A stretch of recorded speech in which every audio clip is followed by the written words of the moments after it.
This is True Consequences, a true crime and mystery podcast with stories based in New Mexico in the American Desert Southwest.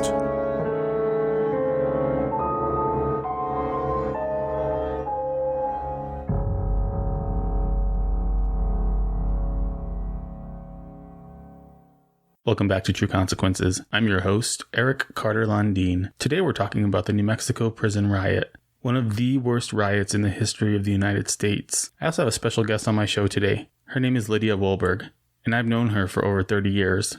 Lydia's been a really good friend of mine, and I'm glad that she was able to join me and tell the story of the New Mexico Prison Riot. A couple housekeeping things just before we get into the episode. Don't forget to follow me on Facebook and Instagram at True Consequences Pod, and on Twitter at TrueConsPod. True Consequences is fully listener supported. If you'd like to support this one-man show, please go to patreon.com/trueconsequences. And there are donation levels as low as $1 per month. I'd like to welcome all of our new listeners as well to the show. Thanks so much for listening. So I'd like to give a shout out to our latest patron, Detroit Tigers Minor League Tracker. Thank you for being a Zia supporter. I appreciate you.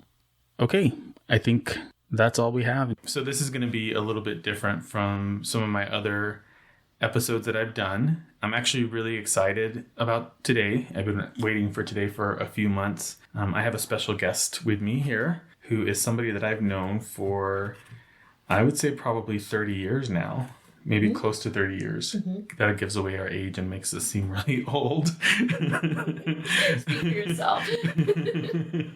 But my friend Lydia Wohlberg is here with me, and she's one of my closest friends that I've known for most of my life. And when she found out I was doing this podcast, we talked about possibly maybe doing an episode together. Lydia recommended doing the New Mexico Prison Riot from 1980, which was something that I wasn't super excited to talk about because it's really gruesome and really grisly. I'm glad that you're talking about it, and I'm glad that I get to listen and maybe chime in a little bit, but definitely excited to have you here. So welcome. Yes, thank you. I appreciate it. And thank you for letting me do the dirty work. Well, you know me well enough to know that I can always be counted on to pass that off to somebody else. I ripped myself. So thank you for having me. I appreciate it. And I want to talk a little bit about the resources that we use to research the subject matter. So we looked at the report of the Attorney General published in 1980 after the riot, and that was done by the New Mexico Attorney General and his office. And that Attorney General at the time was Jeff Bingaman, who later became a state senator for New Mexico. I also looked at an article called Public Policy and Mental Illnesses, Jimmy Carter's Presidential Commission on Mental Health by Gerald Grobe. I also reference an article by the History Channel about a riot at Attica Prison, and that's through the History Channel website. Also reference an article by the Los Angeles Times called New Mexico Prison Riot Left Legacy of Construction and Training. That was published by Sue Major Holmes in 1990. And the textbooks that we referenced are The Devil's Butcher Shop, The New Mexico Prison Uprising by Roger Morris, and The Hate Factory by G. Hillerman. There's also additional information available on Wikipedia, of course. Please support them if you use them for any sources. They need your money, and if you have some money, you can definitely help them out that way. There's an article on Vice that talks a little bit about the history of the prison riot and the prison itself by Andrew Brennenstuhl. I don't know if I said that correctly. There's a lot of information on the local news channels as well. And there's this paper that I'm checking out by Mark Colvin from the University of Boulder. Let's get into it. Okay. This tends to be a very heavy subject matter, so definitely. Yeah, I would say take care of yourself. If it gets to be too much for you, then feel free to fast forward. Just be prepared. We'll give you some warning ahead of time before things get really graphic, so you can skip ahead if you need to. And then hopefully you'll come back and listen to the rest of it. So, all right, go ahead. Let's get started. So let's dive right in. And in order to flesh out a conversation about the Santa Fe riot, we have to see the forest from the trees, so to speak. We need to take a look at the whole picture. And in order to do that, we have to go back a few decades and see how America was handling, or better yet, not handling, the mental health issues in the U.S. So we need to go back to the 70s, the 80s, even the 60s. So John F. Kennedy in 1963 signed the Community Mental Health Act, and that essentially launched the country's system of community mental health centers. In 1980, President Jimmy Carter signed the Mental Health Systems Act of 1980, and that dedicated hundreds of millions of dollars over 4 years in grants to expand those community mental health services. So something that wasn't taken into account for Carter's Mental Health Systems Act was the expansion of entitlement systems during the 1970s. So entitlements are your Medicaid, your Social Security income, your Social Security disability, food stamps, housing supplements, all those things.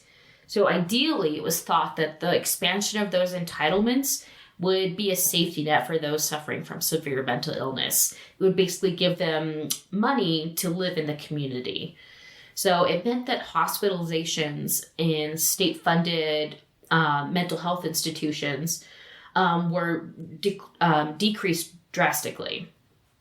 And it meant that it was also harder to get into the mental health facilities that remained. Yeah, I can imagine that because there was so much of a focus on maybe providing self-sufficiency for people with mental health problems, that you probably started to see some of the hospital counts in terms of the number of hospitals available decreasing, even though the population of people that actually needed mental health services was probably not decreasing at that time. Yeah, that's a really good point. Yeah, I would think that the Jimmy Carter Mental Health Systems Act was naive, too.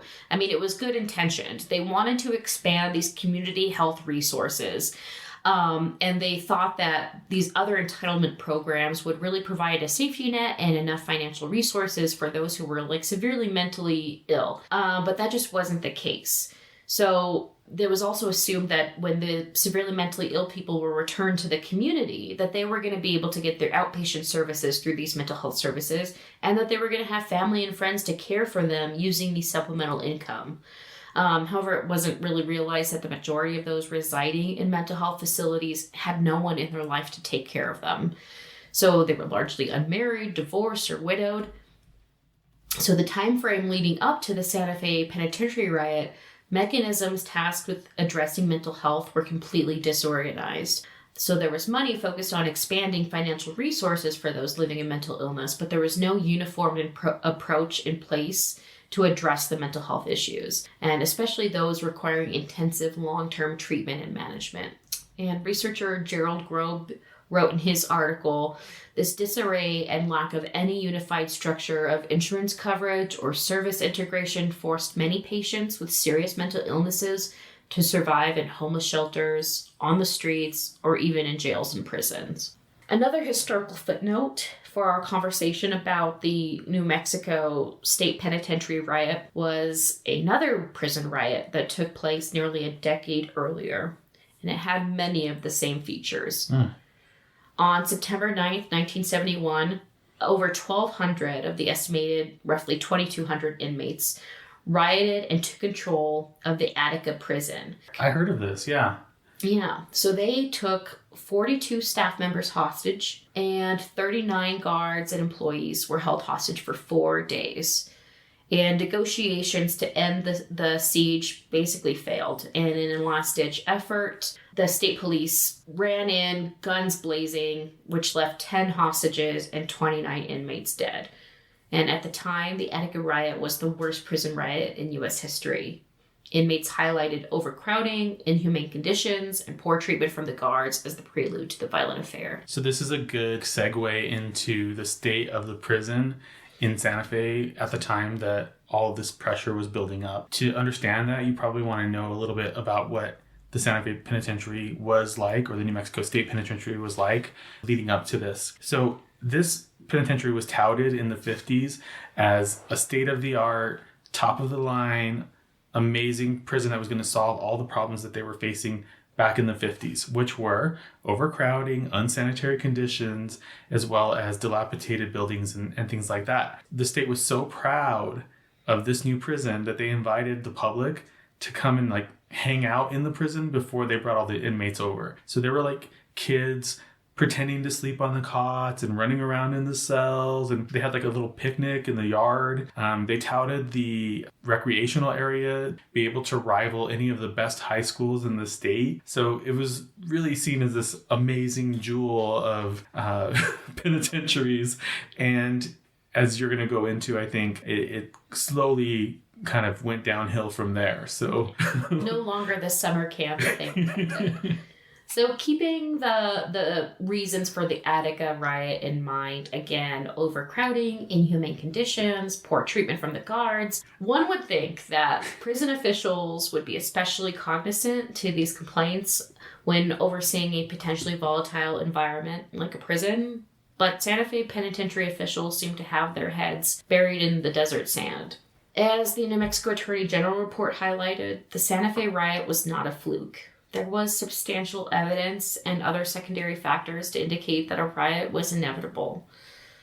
The Santa Fe prison had once been a modern facility, like Eric said, but it quickly fell into disrepair due to overcrowding, and this was further exacerbated by unsanitary living conditions. Inmates complained that they were routinely fed spoiled food. For example, inmates told a story that on Thanksgiving they felt fed rotten green turkey. I also read that led to like some severe sickness spreading through the prison. Like people were just throwing up everywhere, and it was really bad. I mean, I could only imagine vomiting, diarrhea. You have poor plumbing due to the overcrowding. I'm sure it was horrible, disgusting. So not only was there an unsanitary living condition, the inmates were also subjected to what was called the snitch system. What is that? So the snitch system was where inmates would be rewarded for sharing information with the prison administration. It could be information about drug deals, weapons, contraband, anything like that. However, Warden Rodriguez took it to a whole nother level. And it's alleged that if you didn't give the administration what they wanted, you could still be labeled as a snitch anyway and sent to solitary confinement. So it left inmates in an impossible situation.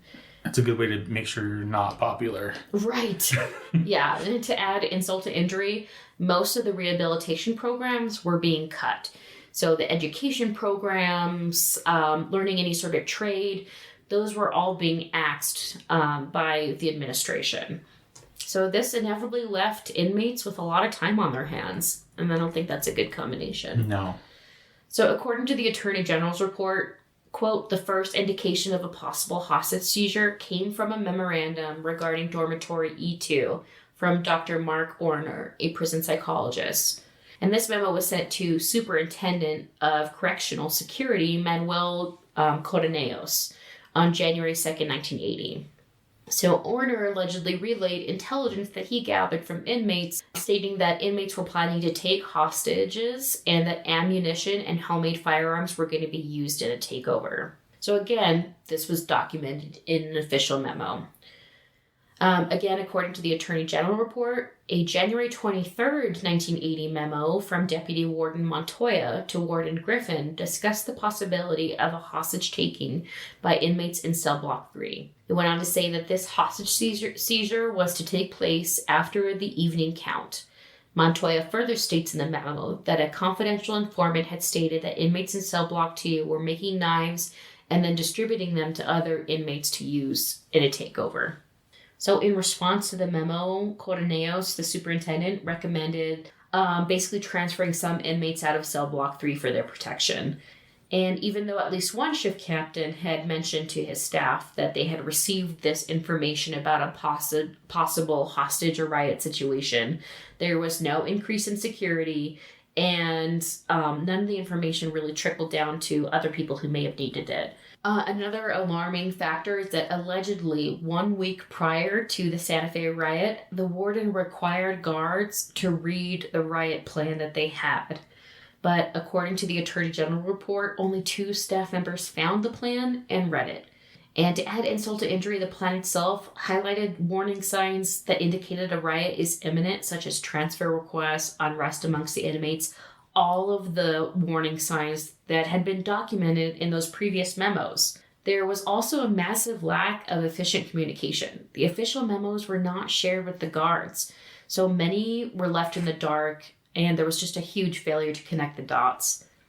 Adding to their stressful work environment was their really poor pay, which meant high turnover, which meant that there was probably a lot of inadequate training amongst the guards. Additionally, the guard to inmate ratio was a huge red flag. There was hundreds of inmates per 2 to 3 guards, which is a huge disparity. So recipe for disaster. Yeah. So the evening of February 1st, 1980, inmates on cell block E2, and remember that's the cell block that was mentioned in that first memo, were they coming in heavily intoxicated on some homebrew, some hooch. Some toilet wine. Now, for the layperson, hooch is typically made with fermenting fruit, sugar, juices, water, anything that they could get their hands on that would ferment and make a pretty potentially toxic brew. Sounds delicious. Yeah. It's alleged that during this drunken event, the inmates started planning out their plan to overpower the guards during the next head count. It's alleged that during this drunken evening, the inmates started to make their plan to overpower the guards during the next head count. So at 1:30 a.m., Shift Captain Roybal and guards Schmidt and Martinez entered E2 for their head count. So now typically, this area would be lit in the evening by these blue security lights. So you still had some semblance of seeing what was around you and seeing the inmates. But in typical fashion, these blue security lights weren't working. So they were practically working in the dark. And a memo had been submitted to get the lights fixed, citing security concerns, but it never happened. So the inmates lay in wait, and it was not difficult for them to be able to overpower the 3 guards. They dragged the guards into the day room. They stripped them of their outfits, their clothing. They beat them. They even urinated on them. One of the inmates took the uniform of Captain Roybal and then led roughly about 10 other inmates to go start staking their claim on more territory in the prison. So one inmate took the uniform of Captain Roybal and led about roughly 10 other inmates to start staking their claim on more territory in the prison. These inmates eventually came upon Officer Bigfoot Curry, Juan Bustos, and Victor Gallegos, and Herman Gallegos. All but Curry were easily overpowered. Curry was known for his size, hence the name Bigfoot. He was a big dude. He was able to fight off being jumped by several inmates at a time, and he was able to fend them off for a little bit of time until they started stabbing him, which eventually subdued him. Then these guards were dragged to the same day room where the original hostages were being held. They too were stripped naked and beaten. Okay. So before we get into here, this might be a point where somebody who may not be able to handle some intense violence might want to skip ahead about 30, 45 seconds. Would you agree? I totally agree. Okay. So hopefully you'll come back and join us. Go ahead. So with the guards stripped and contained, the inmates decided to take their rage out on them in the most heinous ways. So allegedly, according to inmates, several of the guards that they captured were known to play mind games with the inmates. For example, they were apparently holding mail, they would use excessive force, they would utilize the snitch system. So these guards were seen as villains by the inmates, and they in turn felt the brunt of all their pent-up rage and diabolical masochism that was fueling the riots. The guards were repeatedly sexually assaulted by the inmates, and then after those sexual assaults occurred, the guards were then penetrated by their own billy clubs. Ugh. Yeah, it's pretty heinous. So one of the key factors that the inmates were able to obtain was the keys. And with the guard keys in hand, some 500 inmates started to spread over the prison to the next cell blocks, opening gates and releasing more inmates as they went. However, some of the inmates didn't want to participate. They, in fact, feared for their lives. So the inmates of Block E1 had barricaded themselves with anything that they could find. They didn't know if they could survive if the rioters were able to penetrate their barricade. Oh my God. So as the roaming band of inmates started taking more territory, their aim was to get to the control room of the prison. And the control room was like the brain of the prison. It controlled most of the doors, most of the communication systems. And at the time, it was being manned by an officer, Lucero. At around 1:57 a.m., Lucero heard an inmate on a two-way radio saying that they had the captain, they were holding him hostage, and they were demanding a meeting with the state governor, the media, and the former warden, Rodriguez. And if you recall, the former warden Rodriguez is the one who had implemented the snitch system. Such a nice guy. Yeah, he was a real winner. So Lucero had some time, and he was able to notify Superintendent Corneros that there was a riot in progress. And Corneros started notifying his chain of command about the riot in progress. And at the same time, Lucero was then left to watch helplessly as inmates started to swarm the control center. The control center was encased in glass that was touted as being bulletproof, but this allegedly was not true, as evidenced by the glass beginning to shatter from repeated hits from the inmates with pipes and other makeshift weapons. Okay, I'm just going to say something. I love being a New Mexican. Mm-hmm. I love New Mexico. Mm-hmm. But can we please just stop cutting corners on everything? Yes. Like, this was, 40 years ago almost? Mm-hmm. Yeah, let's get it together, New Mexico. Yeah, it's really disappointing, too, because I could only imagine this guard was hopeful that he would be safe in this contained unit, and that clearly was not the case. Can you imagine how horrifying that would be? Yeah, so many people surrounding you. Ugh. So the inmates then dragged one of the guards in front of the control room, and they showed off their victim to Lucero inside the control center. They said that if Lucero didn't let them in, they were going to kill the guard. And Lucero's training, as all the guards had been trained, was never to comply with the demands of inmates during a riot situation, so he refused to let them in.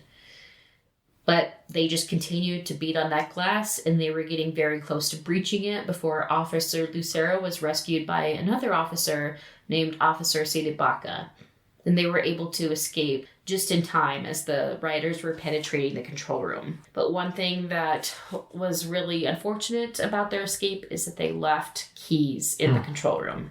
So during this time, the on-staff medical team of the infirmary were able to realize that the riot was taking place. And they were able to hide themselves and the patients in the infirmary from the rioters. But once the control center was taken over, the rioters essentially had access to the entire prison. And this included the records room and the pharmacy. The records room was completely torched by the inmates. Everything was set ablaze, and this was very intentional. They wanted to destroy their records. And this was before our modern electronic systems, obviously, so it was a huge deal. Very effective way to make sure you got rid of those records back then. The pharmacy was raided, and inmates ingested anything they could get their hands on. And it's theorized that a lot of the gruesome behavior that they exhibited could be attributed to them ingesting so many narcotics, opioids, amphetamines, anything they could get their hands on. Yeah, and this might be another point where you might want to fast forward a little bit here if you're squeamish at all, because it gets really bad really fast. Yeah. So the swarm of inmates migrated to the cantina where a lot of food was plundered, and then they went on to the plumbing shop where they were able to obtain more weapons. Specifically, they were able to get a cutting torch, which is a pretty significant development. With more weapons in hand, and you could argue more of the intense effects of the drugs taking place, rioters moved on to the educational building.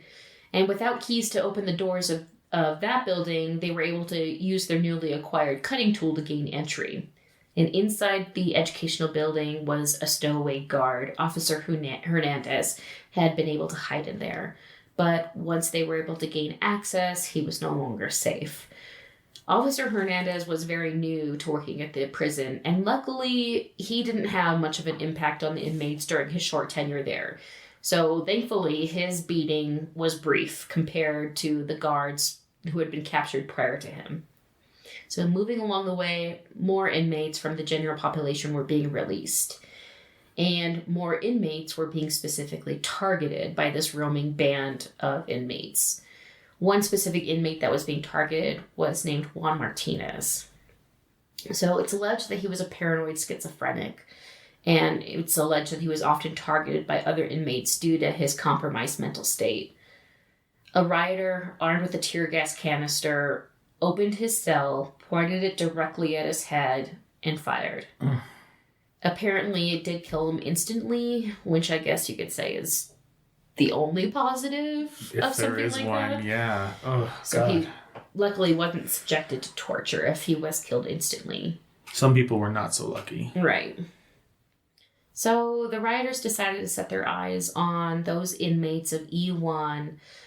The unit E1 was a semi-protective unit, and the men in this unit were usually younger, new to the prison, and could not survive in general population. They were usually the targets of sexual assaults or beatings, and as we talked about before, they had barricaded themselves in the cells. And first, rioters tried to convince them to come out, but they refused. Then they tried to smoke them out by setting fires, but no luck there. One rioter decided to stick up for the men of E1 and said that they shouldn't hassle the men of E1 and they should just move on. This guy's name was Joe Madrid, and no good deed goes unpunished. Oh, no. So he's trying to do the right thing and saying, let's just leave these guys alone, but that doesn't go over so well. In return for trying to deter the rioters, he was beaten to a bloody pulp. And once it was clear he was dead, he was strung up from a basketball hoop as a warning to anyone who thought about going against the rioters. Throughout the remainder of the riot, his corpse was further mutilated from dangling from a rope. Ugh. Yeah. It's horrifying. So moving from the semi-segregated unit, the band of butchers, as I'll refer to them, decided to head to the full-on segregation unit where the snitches were held. So an inmate named Archie Martinez was known as the king of snitches, and he was being held in the segregation unit. So Archie got a little bit cocky. He realized they didn't have keys to the unit, so he allegedly was mocking them as they were trying to get access to him. He barricaded himself in his cell, and for a moment, he felt pretty hopeful that he was going to get out of this. But they came back with that cutting torch, and that's when he tried to plead for his life. The drugs, the anger towards the alleged snitch, it was all too great a force to reason with or compromise with. And eventually they broke through and grabbed Archie Martinez, securing him to his cell bars. And again, this is where things get pretty intense, so if you want to step away from this portion, feel free to do so. Mm-hmm. So those Saw horror movies really pale in comparison to the torture that Archie endured. He was beaten. He was stabbed. His eyelids were sliced off. His eyeballs were gouged out. Allegedly, one inmate took his eyeballs and told him that he was taking them for memories. No. Yeah, it's rough. And he was continuously scorched and burned with the cutting torch. Anytime he would lose consciousness, they would bring him back with smelling salts to continue to endure this heinous torture. Yeah. Eventually, they sliced off his genitals and allegedly shoved them into his mouth as a final insult. No, I don't like this. Yeah. They used the cutting torch to finish the job, basically, and they burned his entire body. The inmates cut down his body from the restraints, and they left his corpse there for everyone to see. And again, it was another warning to anyone who thought of standing in the way of this bloody crusade. By 5 a.m. on Saturday, February 2nd, 1980, police and SWAT teams had arrived, and an inmate called Chopper 1 took lead on communicating to the authorities their list of demands. Chopper 1 made it clear that if a raid was attempted by authorities, they were going to kill their hostages. Captain Roybal was still alive, and he was forced to tell the authorities that the inmates were telling the truth about the threat to kill the hostages. He made it clear that they were not messing around. Rodriguez, the former warden, who helped create this powder keg one could argue with his snitch system, got on the radio and started to communicate with Chopper 1. Although one could argue that Rodriguez was the architect of so many systematic failures, inmates still for some reason insisted on speaking with him. He was able to negotiate that the injured inmates release. So the injured inmates were allowed to slowly trickle out of the prison. Amongst them what happened to be a disguised prison guard named Herman Gallegos. And luckily he had been hidden by some sympathetic inmates who had dressed him in inmate's clothing, even gave him a pipe to carry so he could get out undetected. That was nice. Yeah, lucky for him. So eventually the National Guard was on its way, and Rodriguez kept lead communication with Chopper One. Rodriguez wanted to know how many hostages were being held and what their condition was. Chopper One wanted to push past all these little details and get to the negotiations. And Chopper One threatened that if they didn't negotiate, the outcome would be worse than Attica. And Attica, being what we referenced earlier, was considered the worst prison riot at the time.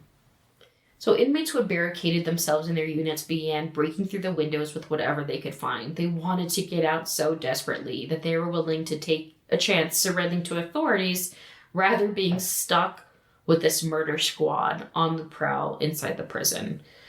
And while the murder squad roamed the halls, inmates were being beaten, they were being burned to death, charred bodies were strewn about. Eventually, members of the Aryan Brotherhood observed a man in his cell who began begging for his life. And according to the books we read, the Aryan rioters made clear that the only way he could live was if he killed the inmate next to his cell. A severely mentally ill black inmate named Paulina Paul. The inmate complied. He charged into Paulina's cell and attacked him with a butcher knife. However, the white supremacist trolls were not satisfied with this minimalist approach of stabbing with a butcher knife, so they pinned Paulina down on the ground and sawed his head off. No. I can't imagine. Like, can you imagine being there and, Yeah. I'm sick to my stomach already. Yeah, the things people do to each other, the things humans are capable of, it's so awful. So other rioters turned their attention to inmates that they considered the worst of the worst. And as you can imagine, these were inmates who were accused of sex offenses against children. One inmate specifically, named Jimmy Perrin, was targeted. So Jimmy Perrin was serving a life sentence for the rape and murder of 2 little girls and their mother. Inmates grabbed him, tied him up, and took their time torching his body. If at any moment he lost consciousness, he would be brought back with smelling salts, and he was forced to endure this personal hell for quite some time. By Sunday morning, the killings continued. Chopper One continued to make his demands, and one of the demands on his list was to speak to the media about the conditions inside the prison. So several reporters and a cameraman actually volunteered to go into the prison and were able to talk to inmates along with a negotiator. According to the Attorney General report, 34 hours after the takeover in Dormitory E2, inmates got the televised news conference that they persistently demanded.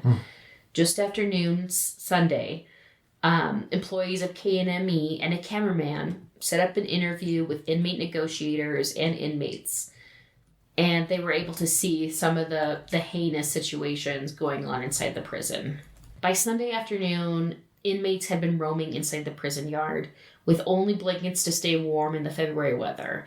And after escaping the prison riot, being in the prison yard wasn't that much better, considering that there was still assaults taking place in the yard. And they toiled there for several days. More injuries were accumulated.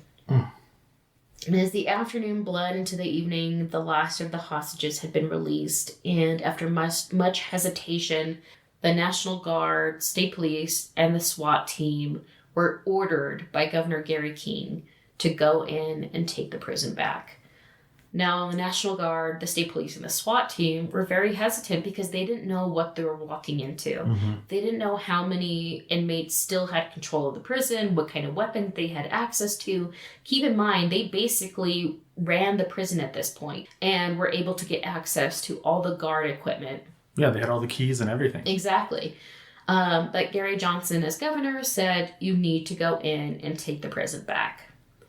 So the remaining rioting inmates radioed to each other that they were going to go out with a blaze of glory. They were not going to be taken alive. All that being said, they weren't taken alive. They basically surrendered to the SWAT team. So after all is said and done, You have a massive, gruesome, bloody crime scene inside this prison. And you have a prison yard filled with the most volatile inmates, some who genuinely just wanted to escape this violence, and some who probably started the violence. National Guards members who went into the prison compared the inside to combat and scenes that they had seen in Vietnam. A forensic anthropologist and anthropology students had to be brought in to help identify the charred bone fragments from so many of the bodies. Wow. Hatchet marks were left gouged into the concrete where inmates hacked each other to death, and apparently you can still see these hatchet marks on the concrete. Police were ordered to secure the inmates, and they were ordered to secure this massive crime scene. However, in another typical failure, the latter was not clearly conveyed to the National Guard, who unknowingly began removing bodies and clearing the destruction, which left much of the crime scene contaminated. I think, too, like back then, to be fair to the National Guard, there wasn't the level of forensic understanding as there is now. But it is a miss that they did that. But it happens all the time. Like, you hear about crime scenes just getting trampled on because people weren't aware, especially in the 70s and 80s. So, a little bit of understanding, not really, but a little bit. Yeah. And again, in their defense, they were told to go in and restore it. Nobody correctly conveyed to them that they had to document everything. Plus, they're not like the police either. Exactly, yeah. I mean, these are just people who volunteered, and a lot of them later on shared that they suffered their own trauma by being exposed to this gruesome scene. I mean, I feel like you traumatized me today, so... Okay, don't send me the therapy bill, okay? I got my own problems. So, injured inmates eventually were transferred to hospitals all over the state. I mean, the amount of injured was too much for Santa Fe as a community to handle. So they really had to start shuttling people all over the state. And then they had to spend a significant amount of time recreating those records that had been destroyed. Wow. I mean, figuring out who had been charged with what was their background. And those identified as the leaders of the riot were criminally charged. But since most of them were already serving really long sentences, if not life sentences, another conviction really didn't mean that much. So when it was all said and done, 33 inmates were dead. Thankfully, the hostages, the guards, none of them were murdered. But as you can imagine, they suffered significant physical injuries and significant psychological injuries. Yeah. According to the Attorney General report, on February 22nd, 1980, the New Mexico House passed Bill 275, signed by Governor King, authorizing money to repair the prison, restore services, draft plans for building a new prison, training corrections officers, paying for transferred inmates, and initiating the prosecution of suspected rioters. And the bill also afforded for investigation of the events leading up to the riot.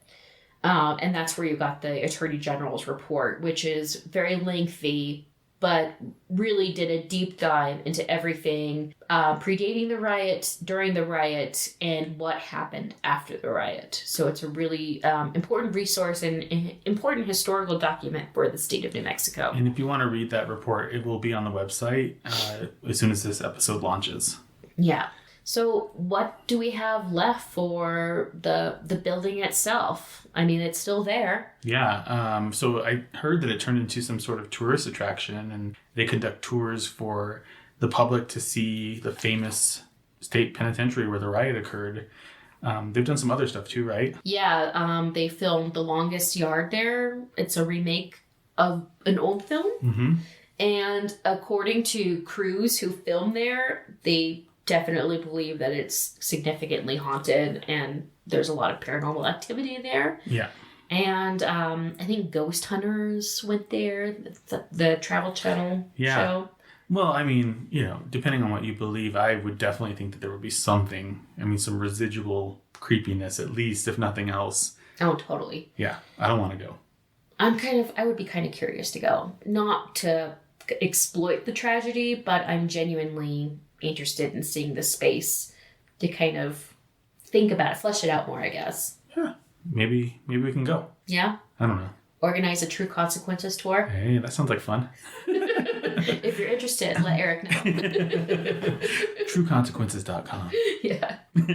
So, I mean, this is a really horrific stain on the history of New Mexico. Yeah. I mean, so many things went wrong to lead up to the situation. The one, I don't know how many positive things really came out of it, considering the deaths and the psychological toll it took on people. But I think it did remind the state that they needed to invest more honestly in their corrections systems. Yeah, and hopefully we learned our lesson as a state government in terms of making sure this doesn't happen again. But this, I think, became the worst prison riot in U.S. history, right? Right. Even though Attica had more deaths, because the brutality of the murders that occurred in the Santa Fe riot, that's why it's considered to be so much more severe. Well, thanks for I don't know. Thanks, I guess. Thanks for hanging out with me and traumatizing me. Sorry. It's nice to have somebody else talking to the microphone, not just me. Yeah. For once, it's kind of a nice change. Yeah. But what if I'm not really here? It's all part of your imagination. What if it's my voice that I changed? Yeah. Well, hopefully we'll do it again sometime. Yeah. We'll find another subject. I'm down for that. Absolutely. Thanks, Lydia. Thank you, Eric. All right. Thanks again for listening to True Consequences. This show is hosted, produced, and written by me, Eric Carter Lundeen. Thanks again for listening, and stay safe, New Mexico.